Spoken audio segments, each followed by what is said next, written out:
Hello and welcome to the class. Today I am going to teach you something very special. This is called figure of speech. Figure of speech क्या होती है? देखो, जैसे हिंदी में अलंकार होते हैं, जैसे जनरल सेंस में हमारे पास हमारे नए नए बढ़िया कपड़े होते हैं, नए नए कपड़े होते हैं, सुंदर कपड़े होते हैं, रंग रंगीले कपड़े होते हैं। उन कपड़ों से अच्छा मेकअप करने से जो हमारी ब्यूटी होती है वो इन्हेंस हो जाती है। जैसे नेचर में झरने हैं, पहाड़ है, जो नेचर की ब्यूटी को इन्हेंस करते हैं। जैसे हमारे अच्छे कपड़े, नए कपड़े और बढ़िया से उसमें खुशबू, सेंट वगैरह, ये सब चीज़ें क्या करते हैं, हमारी सुंदरता को बढ़ाते हैं। तो इसी तरह भाषा की सुंदरता को बढ़ाने के लिए पोइट्स ने एक सिस्टम का मतलब डिस्कवरी करी, एक सिस्टम बनाया, उन्होंने इन्वेंट किया बोल सकते हैं हम, ठीक है। और उसी सिस्टम को बोलते हैं फिगर ऑफ स्पीच। हिंदी में इन्हें अलंकार बोलते हैं, अलंकार। हिंदी भाषा में भी शब्दों को, भाषा को, लिटरेचर को, कविता को सुंदर बनाने के लिए जिसका इस्तेमाल होता है वो अलंकार होता है। In the same way in English, to make language very attractive, to make language very beautiful, figure of speech is used. Figure of speech. ठीक है। In this video, I'll tell you about approximately 20 figure of speech that you will learn. ठीक है, बिल्कुल हिंदी में normal example देखें, क्योंकि जो books में लिखा हुआ है वो थोड़ा सा टिपिकल लैंग्वेज में होता है, उसके एग्जाम्पल भी टिपिकल होते हैं। ठीक है, तो शुरू करते हैं। पहला है कि what is a figure of speech. A figure of speech is a way, और a figure of speech is a tool, we can say is a literary tool. Literary tool है ये। Figure of speech is a literary tool by which language can be made beautiful and attractive. जैसे normal अगर आपको कोई बात बतानी है तो आप वो बात बता सकते हो जनरल सेंस में, लेकिन अगर आपको वही चीज़ें कविता के रूप में बतानी है तो आपको उसके लिए मीटर फॉलो करना पड़ेगा, उसके जो वर्ड्स होंगे उसमें राइमिंग ढूंढनी पड़ेगी उसके अंदर, और उसको इंटरेस्टिंग बनाने के लिए you have to use figure of speech. So figure of speech is a technique, we can say, is a literary tool by which language is made more attractive. Poets use very attractive and beautiful language. ठीक है, शुरू करते हैं। तो पहला है alliteration. कुछ की मुझे हिंदी भी पता है तो मैं हिंदी भी बता दूंगा। जैसे एलिट्रेशन को बोलते हैं अनुप्रास। अनुप्रास अलंकार क्या होता है अनुप्रास में, इसके अंदर, और इसके भी थोड़े से अलग दो पार्ट होते हैं इसमें। एलिट्रेशन में क्या होता है, सेम इनिशियल साउंड रिपीट होता है, सेम इनिशियल साउंड रिपीट होगा वर्ड का। हो सकता है वो वर्ड दोनों एक साथ आए, या हो सकता है उन वर्ड्स में थोड़ा सा गैप हो। जैसे मैंने यहाँ पे लिख दिया शी सॉ ए स्नेक, ये सिर्फ एक सिंपल सेंटेंस। यहाँ पर शी में भी यहाँ पर स आ गया, सौ में आ गया, और इसमें भी स्नेक आ गया। तो ये वाला थोड़ा अलग मान सकते हैं क्योंकि ये श है, लेकिन ये वाला स और ये वाला स, ये वाला स का साउंड, ये वाला स का साउंड, दोनों क्या आ रहे हैं, बैक टू बैक आ रहे हैं। ठीक है, तो ऐसे जो sound, initial sound back to back आते हैं उन्हीं को एलिट्रेशन बोलते हैं। एक दो एग्जाम्पल और लिखते हैं, जैसे A baker baked a bun. A baker baked a bun. इसके अंदर यहाँ पर ब आ गया, यहाँ पर ब आ गया, और यहाँ पर ब आ गया। ठीक है, तो ये ब साउंड रिपीट हो रहा है, ब साउंड, ब रिपीट हो रहा है। ओके, इसी तरह एक आध एग्जाम्पल और लिख देते हैं। He has a house, very simple. देखो, ही हैज़ ए हाउस, ही में ह साउंड, हैज़ में ह साउंड, एंड हाउस में ह sound. So this is called number 1 alliteration. ठीक है, इस एलिट्रेशन के दो पार्ट और हैं, एक कॉन्सोनेंट से रिलेटेड है और एक कॉन्सोनेंट साउंड से, और एक वॉवल साउंड से। तो जो वॉवल साउंड वाला होता है उसको बोलते हैं एसोनेंस। एसोनेंस। एसोनेंस में वर्ड्स के बीच में कहीं पर भी सेम काइंड का वॉवल, सेम स्वर रिपीट होता है, सेम वॉवल साउंड रिपीट होता है। जैसे यहाँ पर अगर मैं देखूं, ही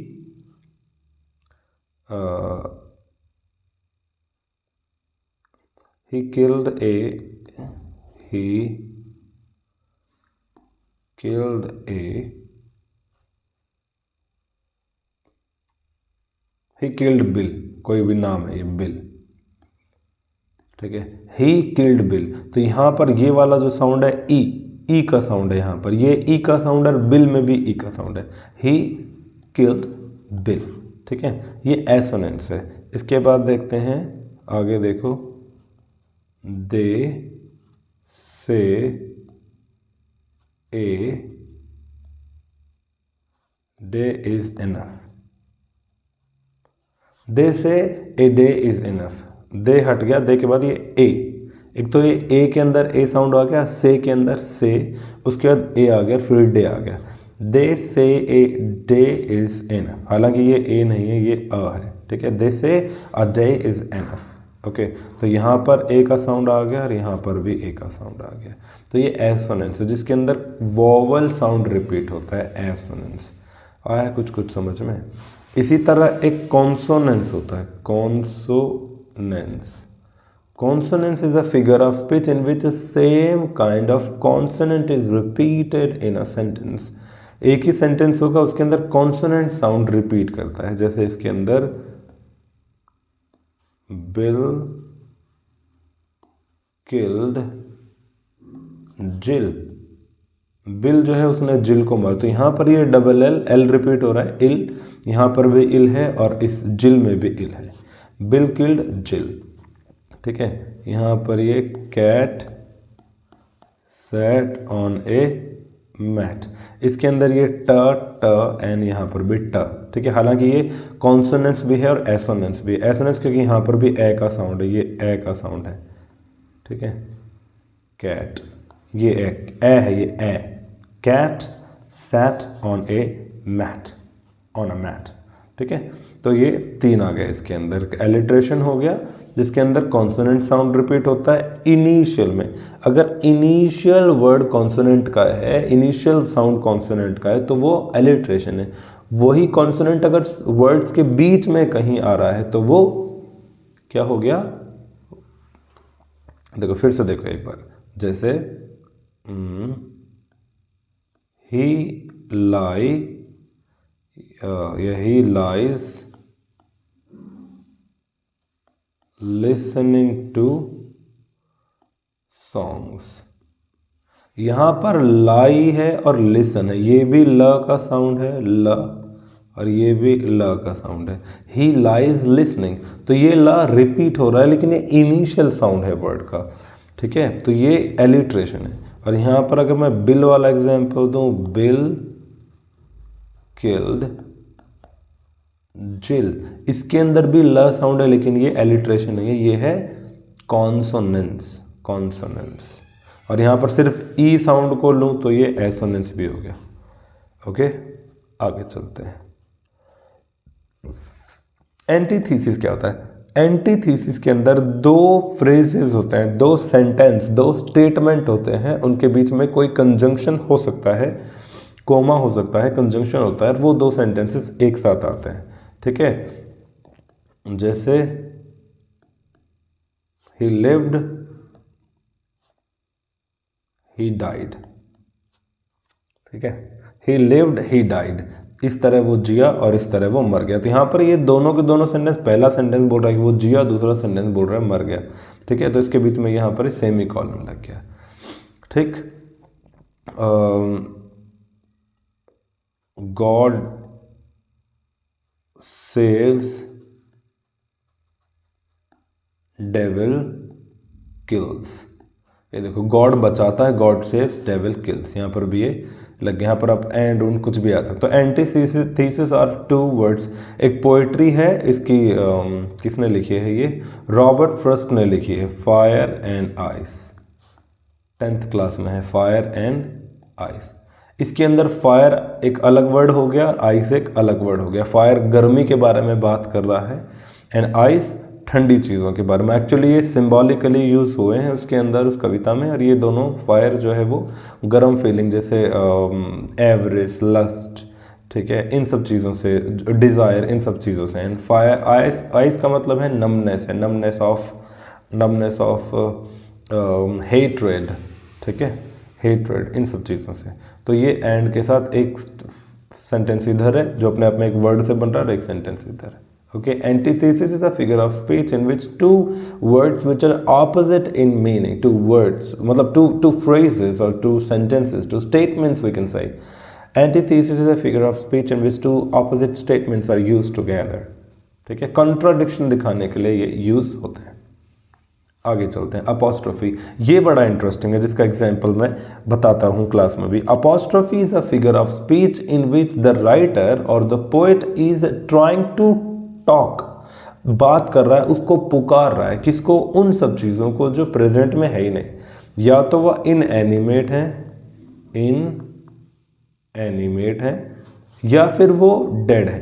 eight the time of speaking they are not at all in this world, इस दुनिया में है ही नहीं वो, ठीक है। ओके, जैसे अगर मैं अपनी कोई कविता लिखूं और उसमें मैं विलियम शेक्सपियर का नाम लिखता हूं या फिर मैं जॉन कीट्स का नाम लिखता हूं और बोलता हूं ऊपर देख के, जॉन कीट्स को देख के कि listen John Keats, this is what I wanted to say, तो मैं अपनी कविता में जॉन कीट्स को बोल रहा हूं कि जॉन कीट्स देखो, सुनो मैं क्या बता रहा हूं। मैं विलियम वर्ड्सवर्थ के नाम अगर उसमें लिख देता हूं कि look William Wordsworth, this is what you wanted to say but I have something else, तो अभी मैं विलियम शेक्सपियर से या फिर विलियम वर्ड्सवर्थ से मैं बात कर रहा हूँ, तो ये कहलाएगा अपॉस्ट्रोफी। तो apostrophe is a figure of speech in which जिसको पुकारा जा रहा है किसी को, ठीक है, पुकारा जाने, कॉलिंग हो रही है, एड्रेस किया जा रहा है, address. somebody who is dead or inanimate is addressed, okay, this is called apostrophe। okay, भगवान को भी बुलाते हैं, हालांकि भगवान तो सब जगह है, इसको तो ऐसा नहीं बोल सकते यहाँ नहीं है। ओके, तो apostrophe is a figure of speech in which somebody who is either inanimate or is dead, not present at the time of speaking, उससे बात करता है राइटर या पोइट, apostrophe। आगे चलते हैं, सर्कमलोक्यूशन। सर्कमलोक्यूशन थोड़ा अजीब सा है। सर्कमलोक्यूशन में क्या होता है, किसी वर्ड्स के लिए एक कंप्लीट, एक लंबा सा वर्ड, लंबा चौड़ा वर्ड बोला जाता है इंस्टेड ऑफ सिंगल वर्ड। जैसे एक क्या बताएं, जैसे एग्जांपल मैं दूं कि जैसे किसान एक वर्ड हो गया, फार्मर वर्ड आ गया, तो इंस्टेड ऑफ सेइंग फार्मर अगर ये वर्ड बोला जाए कि those who grow food for us they are great, those who grow food for us they are great, तो those who grow food for us they are great, ये वाला जो पूरा का पूरा सेंटेंस है इसका मतलब फार्मर है। फार्मर नहीं बोल रहा हूँ लेकिन मैं, ठीक है, जो दूसरों का भला करता है, इस टाइप से कोई सेंटेंस, कोई भी एक लंबा सेंटेंस, मतलब एक तरह से आप इनको बोल सकते हो वन वर्ड सब्स्टिट्यूशन वाला, ठीक, वन वर्ड सब्स्टिट्यूशन की तरह है ये, सब्स्टिट्यूशन, ठीक है, वन वर्ड सब्स्टिट्यूशन।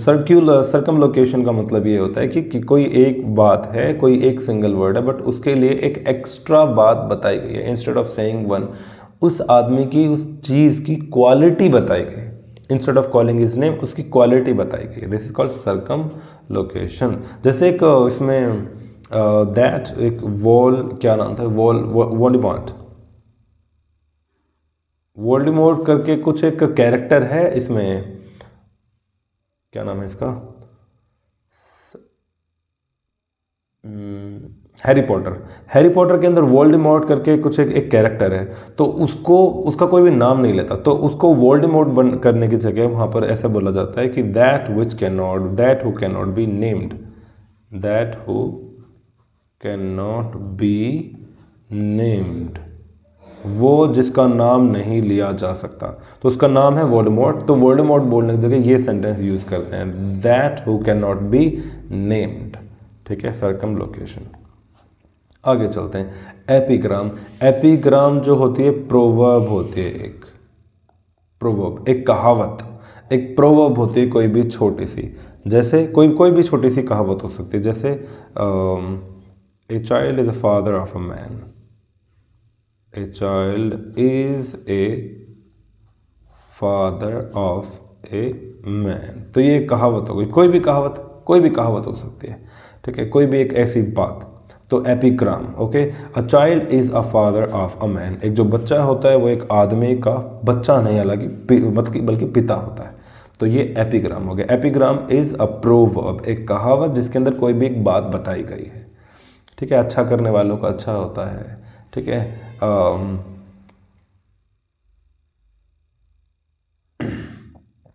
ओके, और भी कोई भी कहावत ऐसी हम देख सकते हैं, ये जैसे हिंदी में बोल देते हैं नाच न जाने आंगन टेढ़ा। All these are epigrams. आगे चलते हैं। Euphemism. Euphemism is again it is very important. क्या होता है, एक बहुत सारे ऐसे वर्ड होते हैं, जैसे हिंदी में अगर कोई इंसान अगर मर गया है तो उसको हम ये ना कह के कि वो मर गया है, हम बोलते हैं कि वो स्वर्ग में चले गए। कहाँ चले गए? स्वर्ग में। वो भगवान के पास, छोटे बच्चे को बोलते हैं ना भाई वो भगवान के पास चले गए। बोलते कोई बूढ़ा आदमी था, दादाजी थे, वो एक्सपायर हो गए, तो ये बोलने की जगह कि वो दादाजी मर गए, दादाजी भगवान के पास चले गए। तो euphemism is a way of using some positive and polite words, positive and polite words. Euphemism is a way of saying some negative words by using positive and polite things. Polite चीज़ों का, simple चीज़ों का इस्तेमाल करते हैं instead of using negative words के वो मर गया बोलने की जगह he passed away, he is dead, instead of saying he is dead या ही हैज़ डाइड, वो मर चुके हैं, ही हैज़ डाइड बोलने की जगह ही पास्ड अवे। ये जो चीज़ होता है इसमें जनरली किसी का मरना या पैसा या ऐसी कोई चीज़ जो नेगेटिव है, चोरी डकैती, किसी के साथ कुछ बहुत बुरा हो गया हो, उन सब चीज़ों की बजाय पॉजिटिव सेंटेंसेस का इस्तेमाल किया जाता है। डेथ वाला एक सिंपल है, okay. Euphemism is a way of saying some negative things, जिनको सुनकर एकदम से सुनने वालों को बहुत बुरा लगे, गंदा लगे, तो वो ना यूज़ करके पॉजिटिव चीज़ों का इस्तेमाल कर दिया जाता ताकि सुनने वालों को बुरा ना लगे, अजीब सा ना लगे। आगे चलते हैं। हाइपरबली। हाइपरबली को मैं हिंदी में बोलता हूँ फेंकना, है ना। जैसे कई बार आपके पेरेंट्स बोल देते तेरे को 36 बार बता रखा है, 1000 बार बता दिया तेरे को वहाँ पे नहीं जाना चाहिए। 1000 बार जो है ना, this is called hyperbole. Hyperbole is a way of giving extra exaggeration. क्या करता है इसमें राइटर? एग्जैजरेट कर देता है। एग्जैजरेट करना मतलब होता है लंबी लंबी फेंकना, कि तेरे को इतनी बार बता दिया है, या रोटी दे दे वरना मैं मर जाऊंगा, I am feeling very hungry, give me food और आई विल डाई। तो ऐसा नहीं होता कि तुम 1-2-5 मिनट में मर जाओगे या कुछ बहुत बुरा हो जाएगा, ऐसा नहीं होता है, बट फिर भी बोल देते हैं कि तेरे को जब 1000 बार बोला, I have told you 1000 times. तो ऐसा थोड़ी होता है कि 1000 बार बात हो गई है कोई किसी बारे में। इतना फ्री कौन है कि 1000 बार में बात करता है किसी चीज़ का 1000 बार। तो hyperbole is a way of speaking and giving extra, something extra, जिसको एग्जैजरेट करना बोलते हैं। एग्जैजरेट करना क्या करने के लिए? इंटरेस्टिंग बनाने के लिए, बात को बहुत लंबा चौड़ा फेंक देना, जिससे वो बात क्या बन जाए? इंटरेस्टिंग बन जाए। हाइपरबली। तेरे को 1000 बार बोल दिया है मैंने, ठीक है, तेरी जगह मैं होता तो मैं चढ़ जाता इस पहाड़ के ऊपर, माउंट एवरेस्ट पे चढ़ जाता, लाइक दैट। आयरनी में जो राइटर होता है या जो स्टोरी होती है, बेसिकली 2 तरह की आयरनी होती है, एक तो वर्ड से रिलेटेड है, एक सिचुएशनल आयरनी है। सिचुएशनल आयरनी आपको ज़्यादातर दिखाई देगी। सिचुएशनल का मतलब है कि हमें लग रहा है कि ऐसा होगा, कोई ऐसी चीज़ होगी, सीधी सीधी ये रास्ता है, ऐसा होने वाला है, ऐसा दिख रहा है हमें स्टोरी में, लेकिन जब वो स्टोरी एंड अप होती है तो कुछ और हो जाता है, ठीक है, जो कि हैप्पी एंडिंग नहीं है। जैसे कटप्पा ने बाहुबली को क्यों मारा? आपने मूवी जो देखी थी, अगर फर्स्ट पार्ट पहले देखा हुआ होगा तो उसमें यही चीज़ थी कि सब कुछ सही लग रहा था, फिर अचानक से ऐसा हो गया, तो वो आयरनी है। आयरनी जैसे एक इंसान है जो टकला है, बोल्ड मतलब उसके सिर में बाल नहीं है, बोल्ड है, और वो मेडिकल की उसकी दवाई की एक दुकान है या फिर उसकी वो एक डॉक्टर है, और जब उससे मिले कि हाँ जी आप किस चीज़ के डॉक्टर हो, तो वो बोलता है कि मैं जी बाल बेचता हूँ, या फिर मैं एक ऐसी मेडिसिन बेचता हूँ जिससे बाल आ जाते हैं, जिससे बाल उग जाते हैं। तो यार तू बाल उगाने की दवाई बेच रहा है, तो खुद तो टकला है, ठीक है। तो ऐसा होना जो बिल्कुल इंटेंडेड नहीं है, ठीक है, उसको बोलते हैं आयरनी। जैसे एक और एग्जांपल कि there is a father, he has 2 daughters and he wanted to marry them in one house. एक ही घर में वो चाहता है कि 2 भाई मिलें जिनसे उसकी शादी हो जाए। 2 बहनें हैं, दोनों की 2 भाइयों से शादी हो जाए, एक ही घर में वो जाए। ऐसा एक पिता की ख्वाहिश है ताकि दोनों बहनें शादी के बाद भी क्या रहें, एक ही परिवार में रहें, एक दूसरे का साथ दें, ठीक है। लेकिन जैसे ही वो दोनों बहनें एक घर में जाती हैं, जब वो दोनों बहनें एक घर में जाती हैं, तो कुछ समय के बाद क्या होता है, वो अलग हो जाती हैं। शादी से पहले they are nice, they are enjoying, but शादी के बाद अलग अलग हो गई। अब उनको एक दूसरे का चेहरा अच्छा नहीं लगता, अब उनको एक दूसरे के साथ रहना अच्छा नहीं लगता। तो फादर ने सोचा था कि दोनों एक साथ रहेंगी, एक साथ एक घर में रहेंगी, लेकिन शादी होने के बाद दे हैव डिपार्टेड, वो अलग अलग हो गई। दिस इज आयरनी, ठीक है। आयरनी को हिंदी में विडंबना कहते हैं, विडंबना। तो क्या है, irony is a figure of speech in which what is exactly intended is not the outcome of the situation. जैसा हमें महसूस हो रहा है, जैसा इंटेंशनली दिख रहा है, वैसा आउटकम नहीं आती, उसका ऑपोजिट आती है। This is called irony, okay. Litotes, litotes या लिटोटीज। लिटोटीज में डबल नेगेटिव का इस्तेमाल होता है, डबल नेगेटिव। अगर आपने कोई मुझे आंसर, मैंने कोई क्वेश्चन पूछा और आपने उसका आंसर दिया, तो instead of saying you are right, मैं क्या बोल रहा हूं, मैं बोल रहा हूं यू आर नॉट रॉन्ग। तो यू आर नॉट रॉन्ग में एक तो ये रॉन्ग राइट का अपोजिट हो गया और ये नॉट लग गया, तो नेगेटिव प्लस नेगेटिव ये राइट ही बन जाता है। तो instead of saying you are right, मैं बोल रहा हूँ यू नॉट रॉन्ग, ठीक है। ये बहुत छोटी बात नहीं है, कोई बात है जो बहुत बड़ी है, तो ये बहुत छोटी बात नहीं है। This is not a very small thing, it's not a silly thing, it's a great thing. तो बहुत बड़ी बात बोलनी चाहिए, ठीक है। हम कई बार जैसे बोलते हैं ना, how you, so I am not bad, instead of saying I am fine, I am not bad, मैं सही हूँ। Litotes is a figure of speech जिसमें डबल नेगेटिव का इस्तेमाल होता है, डबल नेगेटिव। एक वर्ड तो हो जाएगा नॉट या नेवर हो जाएगा, और दूसरा वर्ड पॉजिटिव का नेगेटिव होगा, ओके। जैसे ही इज नॉट बैड, मतलब he is good, okay. Metaphor बड़ा ही आसान है, इसको हिंदी में रूपक बोलते हैं, रूपक अलंकार। इसमें डायरेक्टली किसी एक लिविंग थिंग की नॉन लिविंग थिंग से कंपैरिजन होता है। डायरेक्टली किसी, मतलब लिविंग नॉन लिविंग नहीं, मतलब किसी को कुछ डायरेक्टली बोल देते। जैसे मैं एग्जांपल देता हूँ क्लास में कि एक माँ अपने बच्चे को बोलते है, यार तू तो मेरा चांद है, तू तो मेरा चांद है। तो डायरेक्टली एक माँ एक बच्चे को तू तो मेरा चांद है करके बुलाती है, तो वो चांद थोड़ी है, ठीक है। एक माँ अपने बच्चे को बोलती है यू आर माई टाइगर, तुम मेरे शेर हो, ठीक है, यू आर माई टाइगर। हम जनरली अपने पेरेंट्स को बोल देते हैं, या फिर एक हस्बैंड अपनी वाइफ को बोलता है यू आर माई लाइफ, ठीक है, यू आर माई लाइफ। तो जो लाइफ वर्ड है वो वाइफ के लिए आ गया यहाँ पर, ठीक है। एक पर्वत बोल दिया किसी को कि जैसे एक चट्टान सा, घटोत्कच है ना, घटोत्कच एक बहुत बड़ा था। और ये इसमें रामायण के अंदर एक और कौन था वो जो बहुत बड़ा था, कुंभकर्ण, ठीक है। कि एक चट्टान आके खड़ी हो गई और सब लोग देखने लगे, किसी को कुछ समझ में नहीं आ रहा, तो चट्टान किसको बोला गया, कुंभकर्ण को। इसी तरह महाभारत में घटोत्कच है, बहुत बड़ा, ओके।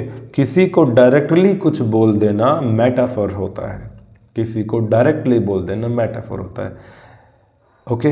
पोइट्री में कविताओं में राइटर बहुत बार इस्तेमाल करते हैं इन सब चीज़ों का, ठीक है। इसको ही मेटाफोर बोलते हैं। तो metaphor is a figure of speech in which a poet directly uses some word to give a different texture to its poetry. अपनी पोइट्री को एक अलग ही तरह का रूप देने के लिए बोल देता है, ठीक है, कि वो तो भाई तूफान है, he is a tiger, he is, बादल जो हो गए, बादलों को बोल दिया,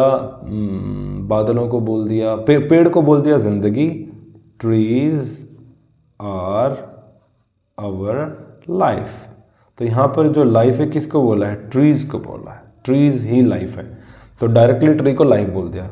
और अगर इसी की जगह सिमिली होता, फिगर ऑफ स्पीच सिमिली होता, एक और होती है सिमिली। सिमिली से फिगर ऑफ स्पीच जिसमें लाइक और एज का इस्तेमाल किया जाता है, लाइक और एज, लाइक या फिर एज, इन दोनों का मतलब होता है जैसा, के जैसा, ठीक है। जैसे ही केम लाइक ए टाइगर, वो एक टाइगर की तरह आया। अगर मैं बोलता हूँ he is tiger, he is our tiger, तो ये क्या हो गया? मेटाफोर। और अगर मैं बोलता हूँ ही केम लाइक ए टाइगर, तो ये हो गया सिमिली, ठीक है। आगे चलते हैं। Metonymy. Metonymy is a figure of speech जिसमें एक क्वालिटी होती है, वो सेम क्वालिटी उस किसी नाउन की कोई क्वालिटी होती है। जैसे मैंने बोल दिया एग्जाम्पल, एक विलियम बटलर ईट्स की कविता है, विलियम बटलर ईट्स की कविता है, for Anne Gregory, for Anne, ये एन ही नहीं है, ये एन है, फॉर एन ग्रेगरी। इसके अंदर विलियम बटलर ईट्स, जो ये लड़की है ग्रेगरी, एन ग्रेगरी, उसको बताते हैं, क्या बताते हैं कि you have carrot hair, you have carrot hair. तो यू हैव कैरेट हेयर में, यू हैव कैरेट हेयर में जो कैरेट है वो कैरेट गाजर का काम नहीं कर रही, वो कैरेट कलर का काम कर रही है। कैरेट जिसका कलर कैसा होता है, इसके अंदर ये वाला होता है, ये वाला, ये दिख रहा है, ठीक,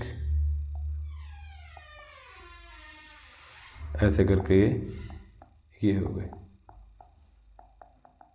तो ये जो कैरेट का हल्का हल्का ऑरेंज वाला कलर है, डायरेक्टली हेयर को बोल दिया यू हैव कैरेट हेयर। तो यहाँ पर जो कैरेट है वो कलर है, ना कि गाजर है। तो किसी नाउन की क्वालिटी को बताने के लिए डायरेक्टली उस नाउन का इस्तेमाल कर दिया जाता है, okay. A noun is use to tell the quality of that thing instead of that word, ठीक। आगे चलते हैं। तो ये हो गई मेटोनमी। एक मेटोनमी के जैसा एक और है सिनकडकी, वो आगे बताऊंगा उसमें क्या डिफरेंस है मेटोनमी में सिनकडकी में। मेटोनमी में एडजेक्टिव की तरह यूज होता है, एक बड़ी नाउन उसका एडजेक्टिव, जैसे ऑरेंज वर्ड हो गया ना, एक ऑरेंज वर्ड हो गया ऑरेंज। तो यहाँ पर ऑरेंज भी क्या है? ऑरेंज एक फ्रूट है, ऑरेंज एक फ्रूट है, लेकिन ऑरेंज का कलर भी क्या होता है? ऑरेंज ही होता है। तो वो फ्रूट का नाम, जहाँ भी हमें ऑरेंज कलर चाहिए वहाँ वो फ्रूट लिख देते हैं, ठीक है। उस कलर या किसी भी चीज़ की क्वालिटी, कलर, क्वालिटी, एडजेक्टिव, वही। Onomatopoeia. Onomatopoeia is a figure of speech in which word is used that has same sound. Word is used for sound. जैसे अगर गाड़ी गई, जैसे गोली चली, जैसे फोटो क्लिक होती है, या खिचक खिचक है ना, या क्लिक वर्ड आ गया, क्लिक, एक क्लिक वर्ड आ गया, एक खिचक करके वर्ड आ गया, खिचक, एक हवा चली और दरवाज़ा टिका, जूम। तो ये अगर मैं जूम वर्ड लिख दूँ, ये जूम वर्ड लिख दूँ, अगर मैं धम लिख दूँ, धम धम, तो ये धम, जूम, क्लिक, ठीक है। हवा चल रही है, हवा की आवाज़, ये जो साउंड की आवाज़ है, साउंड को वर्ड्स में लिखना ओनोमेटोपिया होता है। Onomatopoeia is a figure of speech in which words are given spellings that has same sound, ठीक है। जो साउंड होता है उसको स्पेलिंग, जैसे बिल्ली के लिए अगर म्याऊं करूँ, अच्छा देखो कुत्ते की जो आवाज़ है वो तो हो गई बार्क। अगर मैं बोलूँ डॉग इज़ बार्किंग, तो ये जो बार्क है ये तो नाउन है, ये मतलब वर्ब हो गई, ये नहीं है ओनोमेटोपिया। लेकिन मैं बोलूँ कि कुत्ते ने ऐसे किया भाऊ भाऊ भाऊ भाऊ, तो ये जो भाऊ भाऊ है, भाऊ भाऊ है, ये भाऊ भाऊ ओनोमेटोपिया है। ओके, आगे चलते हैं। ऑक्सीमोरॉन बहुत इंपॉर्टेंट है। Oxymoron, oxymoron is a figure of speech in which two words are use. ये थोड़ा सा हटके है, मैं आपको बताता हूँ। दो उल्टे वर्ड्स होते हैं इसमें, या तो एडजेक्टिव प्लस नाउन होगा, नाउन बोल रहा है कि अच्छा होना चाहिए, एडजेक्टिव बुरा कर देगा, या फिर एक एडवर्ब होगी उसके साथ एक एडजेक्टिव होगा।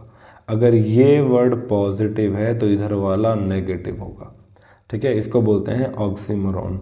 क्या होता है ऑक्सीमोरॉन के अंदर, जैसे अगर मैं बोलूं कि ये तो यार बड़ा ईमानदार चोर है, ईमानदार वर्ड एडजेक्टिव एंड चोर नाउन, ईमानदार चोर।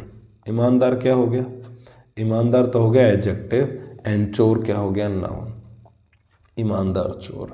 यार ये तो बड़ा कमज़ोर पहलवान है, तो कमज़ोर पहलवान, अगर पहलवान है अच्छा हट्टा कट्टा है तो वो कमज़ोर कैसे हुआ। तो कमज़ोर और पहलवान या ईमानदार चोर, ऐसे दो वर्ड जब एक साथ आते हैं, ठीक है, ये तो बड़ा सच्चा चोर है, ये तो बड़ा सच्चा चोर है। सच्चा है तो चोर कैसा, और चोर है तो सच्चा कैसा। यही इन्हीं दो चीज़ों को ऑक्सीमोरॉन बोलते हैं। Figure of speech in which two opposite words are used together. Antithesis में दो अपोजिट स्टेटमेंट्स थे, बीच में या तो एंड था या कोमा था, ऐसे करके था। ऑक्सीमोरॉन में दो अपोजिट वर्ड्स होते हैं, एक साथ आते हैं, एक एडजेक्टिव होता है और दूसरा नाउन होता है, या फिर एक एडवर्ब होता है दूसरा एडजेक्टिव, क्योंकि एडवर्ब एडजेक्टिव को क्वालिफाई करती है और एडजेक्टिव एक नाउन को क्वालिफाई करता है, ठीक है। He is a young old man, young old man ये कैसे होता है, तो ये फिगर ऑफ स्पीच है, ठीक है, oxymoron.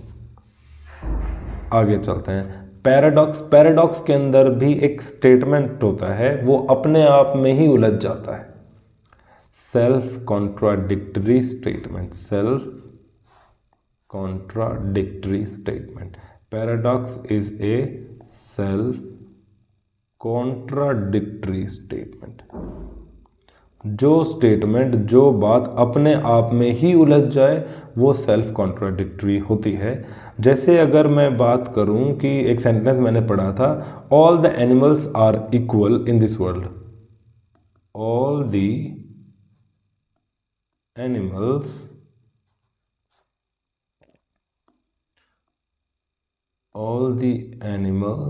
Are equal in this world, but some are more equal,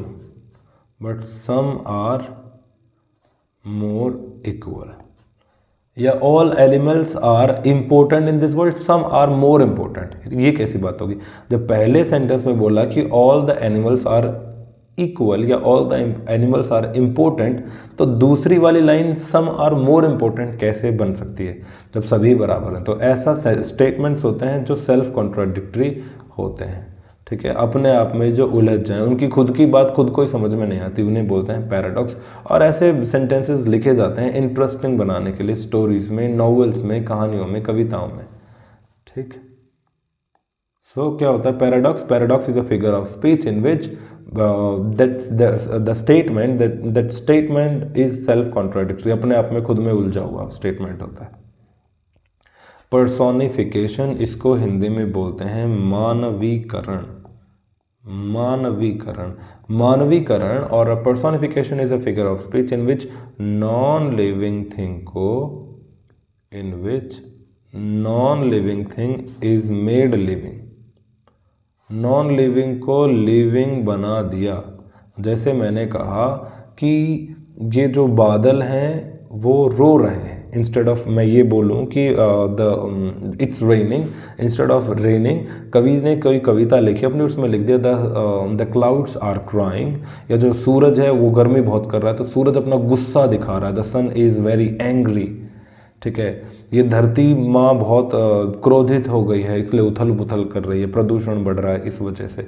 तो ऐसी कोई भी चीज़ जिसके अंदर जैसे ट्रीज़ आर कॉलिंग क्लाउड्स, जो ट्रीज़ हैं वो क्लाउड्स को बुला रहे हैं, ठीक है, वो घर मुझे पुकार रहा है, my house is calling me, तो घर बुला रहा है, बादल रो रहे हैं, चांद गुस्से में है, चांद मुस्कुरा रहा है, सूरज गुस्से में है। ये सारे नॉन लिविंग थिंग हैं। इन नॉन लिविंग को इंसानों वाली क्वालिटी दे दी, कोई हंस रहा है, कोई मुस्कुरा रहा है, कोई बात कर रहे हैं, ठीक है। दो पत्ते पड़े शाम को बात कर रहे थे, खुसुर फुसुर कर रहे थे, तो पत्ते बात कर रहे हैं, पेड़ आपस में बात कर रहे हैं। ऐसा अगर कुछ भी लिखा हुआ है, this is called personification, in which non living things are made living by giving them human attributes या ह्यूमन ट्रेट्स। इंसानों वाली क्वालिटी उनको दे दी जाती है, ठीक है। पर्सोनिफिकेशन बहुत आसान है ये। प्लियोनेज्म, प्लियोनेज्म अगेन वेरी इंपॉर्टेंट, इसके अंदर रिक्वायरमेंट से ज़्यादा वर्ड दिए जाते हैं। जैसे ही इज़ ऑनेस्ट, अगर मैं ये वर्ड लिखूं तो इसमें कोई दिक्कत नहीं है, ही इज़ ऑनेस्ट में ऑनेस्ट आ गया जो इसके लिए है। बट यहाँ पर इस सेंटेंस को अगर और इंटरेस्टिंग बनाने के लिए, या तो मजाकिया बनाने के लिए, या फिर इस सेंटेंस को और ज़्यादा इफेक्टिव बनाने के लिए मैं लिख देता हूँ he is honest and above board, BOAD। Above board का मतलब भी ऑनेस्ट होता है, ऑनेस्ट का मतलब भी ऑनेस्ट होता है। तो ये जो फालतू में वर्ड मैंने चिपका दिया वैसे ही मजे लेने के लिए, ये इसी को बोलते हैं pleonasm. Pleonasm is a way in which to make excess या to make emphasize extra words are used, जिनका मतलब ऑलरेडी सेंटेंस में है, उनकी रिक्वायरमेंट नहीं थी बट फिर भी उनको लिख दिया गया, ठीक है। He is fat and stout,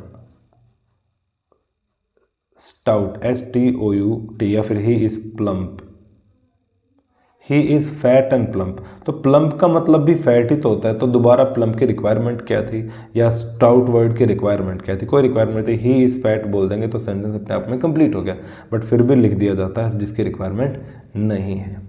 प्लियोनेज्म is extra use करते हैं किसी के बारे में, कोई भी एक नाउन या कोई भी एक एडजेक्टिव यूज हो जाता है, ठीक है। प्लियोनेज्म के बाद पन, पन के अंदर जो वर्ड दिख रहा है इसका मतलब वो नहीं होता जो दिख रहा है। ये वर्ड प्ले बोलते हैं इसको इंग्लिश में, वर्ड प्ले करने के लिए काम आता है, ठीक है। हाउ वन लिव्स,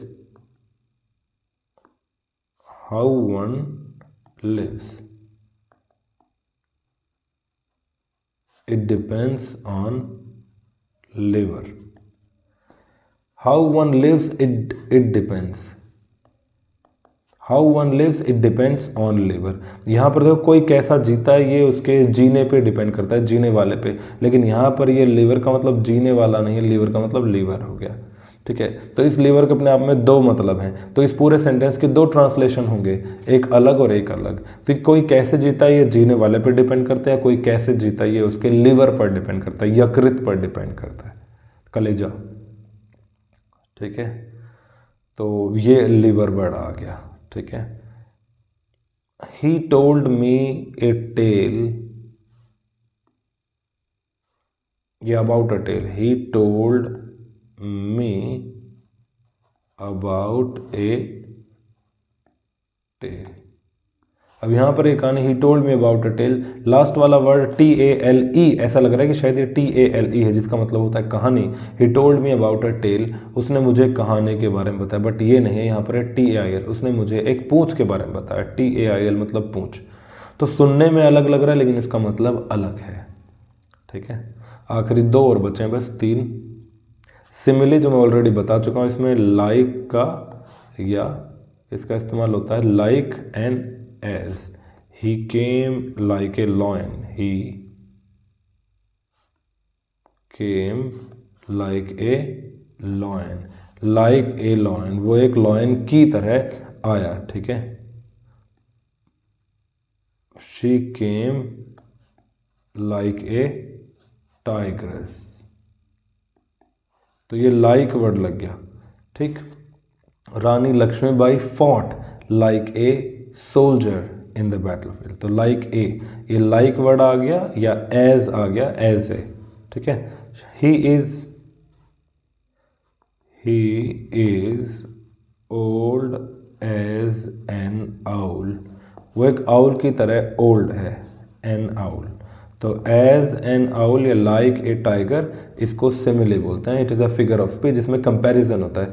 मेटाफॉर में उसको बोल दे कि he is a tiger, he is a lion बोल दिया तो ये मेटाफर है। ही केम लाइक ए लॉयन बोल दिया तो ये सिमिली है। ओके, आगे चलते हैं। सिनकडकी, मेटोनोमी में मैंने बताया था कि क्वालिटी को बताने के लिए एक वर्ड का इस्तेमाल किया जाता है, वो मेटोनोमी होती है। सिनकडकी में एक पूरी कोई एक बड़ी नाउन है, जैसे ये गाड़ी बना दी मैंने, गाड़ी बना दी, गाड़ी।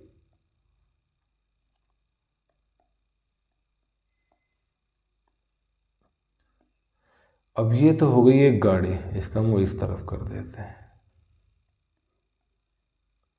ये गाड़ी हो गई। अब ये गाड़ी इस तरफ चल रही है। अब यहाँ पर गाड़ी बोलने की जगह अगर मैं ये बोलूँ कि wheels are coming, wheels are, देखो गाड़ी किससे बनी हुई है, व्हील से, तो मैं बोलता हूँ व्हील्स आर कमिंग, तो ये क्या हो गई, सिनकडकी हो गई। ठीक है, इसी तरह राजा क्या होता है, राजा एक राजगद्दी पर बैठता है, थ्रोन के ऊपर, थ्रोन। मैं बोलता हूँ कि throne is powerful, throne is powerful. इस तरह ये बात बोल देते, जैसे एक बहुत बड़ा वकील है, बहुत बड़ा इंसान है, तो उसके पास जो पेन है, उस पेन में बहुत ताकतवर है, ताकत है उस पेन में, तो मैं बोल सकता हूँ पेन इज मोर पावरफुल, या pen is mightier than, pen is mightier than sword. तो यहाँ पर पेन मतलब पेन नहीं, पेन मतलब पेन पकड़ने वाला वो इंसान, तो वो इंसान जिसके पास वो पेन है, ठीक है, powerful. Synecdoche is a figure of speech in which one part of the whole thing is used.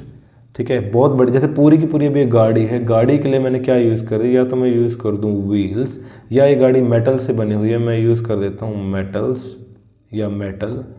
ठीक है, wheels came, wheels are running on the road, wheels are running on the road, इसका मतलब गाड़ियाँ जो हैं वो चल रही हैं रोड के ऊपर। तो व्हील्स वर्ड क्या है, सिनकडकी है, क्योंकि व्हील का मतलब क्या हो गया, गाड़ी।